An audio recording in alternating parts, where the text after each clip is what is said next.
Hello, and welcome to a short presentation on how to approach your dissertation with links to the research skills projects and modules. So the next slide, you should hopefully recognise that you're on one of these courses in the autumn semester. So you're either a Year 3 MN student taking Civ 386, you're being supervised by your personal tutors, so get in touch with them, and you're looking at creating a title as a dry run for next year. Next year you would then take Civ 485.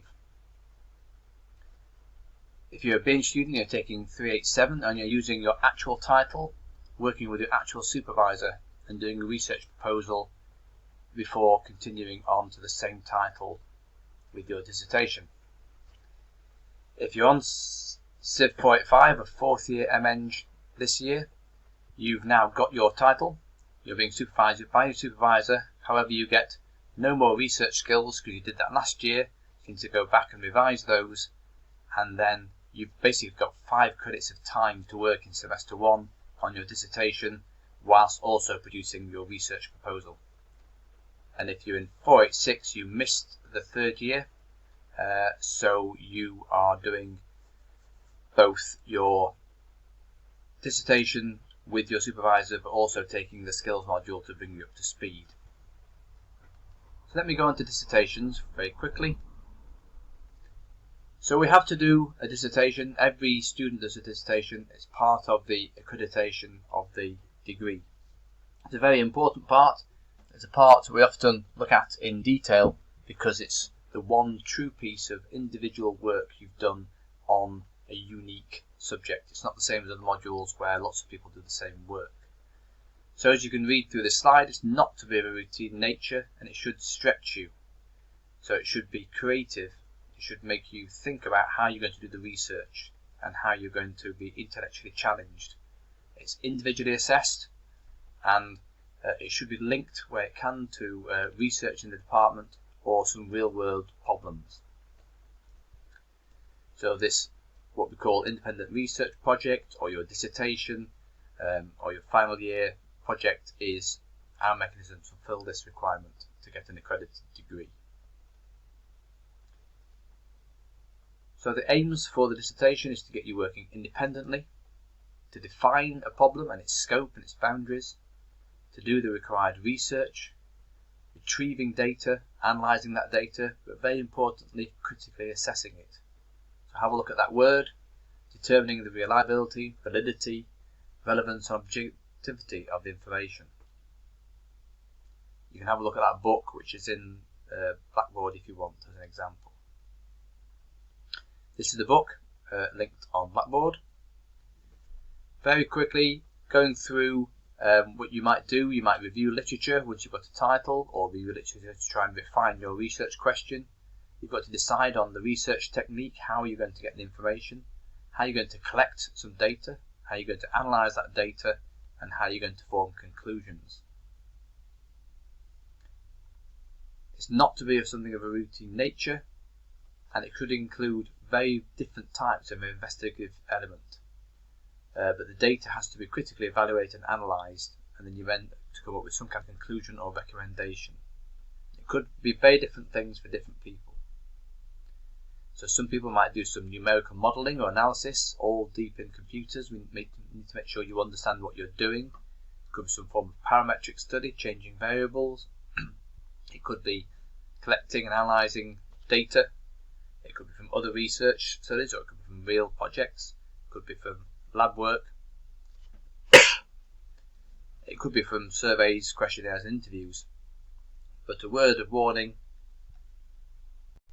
just a word of warning that surveys can take a long time to set up and you can get very, very low results in terms of numbers of people filling them in. So styles of work could be experimental, analytical, numerical, or a combination.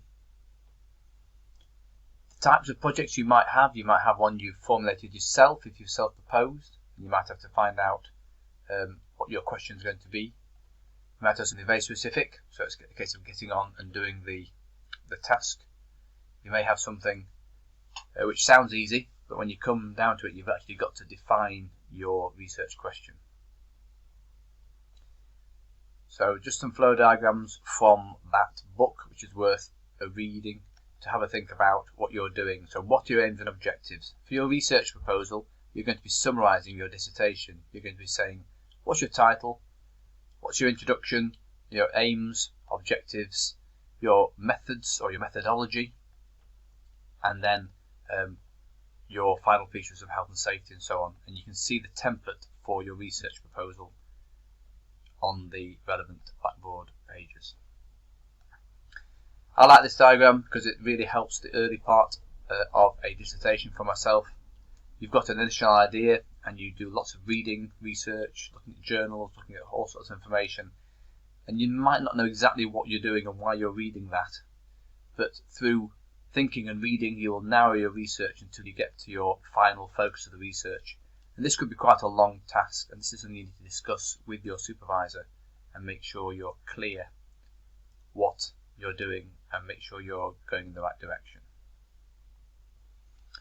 Typical contents page, make sure it reads well, has a purpose.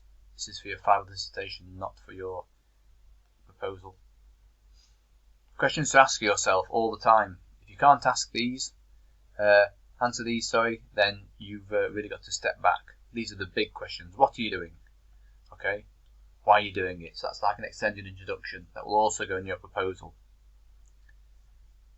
Define your aims and objectives. How are you going to do it? That's your methodology. People get confused and tied in knots between methods and methodology. How you're going to do it. Your method of doing it. What's your methodology? I'm going to collect this data from these sources and I'm going to do this with it. What have you learned? Okay, so from all this information, what's your critical analysis? What's your discussion? What have you found? And then maybe some conclusions at the end. And then we often say, if you had more time, what you've done. So you could always have a little think about that when you conclude and say maybe further work. So you've got a big part of it will be a literature review. And then you'll have the rest of your report. You need to manage your time. It's a very big, open piece of work. So have a realistic plan. Most of the ones we see are very optimistic. Monitor your plan, change it, and do something about it if things don't start to come together. One thing I always do if I'm given a task is how am I going to be measured? So for any of the things you're going to do, we've made a full rubric or assessment criteria. So if you go into the relevant Blackboard page for whether it's 485 for the research proposal or 386 for the research proposal, etc., or 4000 or 3202 for your actual dissertations, there's a full detailed assessment criteria. I always get my students to look at that and say, well, for each, it's like a table, so for each part of the rubric, where do you think you're heading and what are you putting in your report that's going to allow your supervisor to assess things like critically assessed work, use the right method, that kind of thing. So that's all I wanted to say. There are discussion boards on the relevant Blackboard pages. If you've got questions, please do get in touch with me. If you didn't recognise my voice, this was Paul Hulbert. So via the discussion board on Lowell if possible, but you know where I am and how to get a hold of me if not. Okay, good luck with it. Thanks.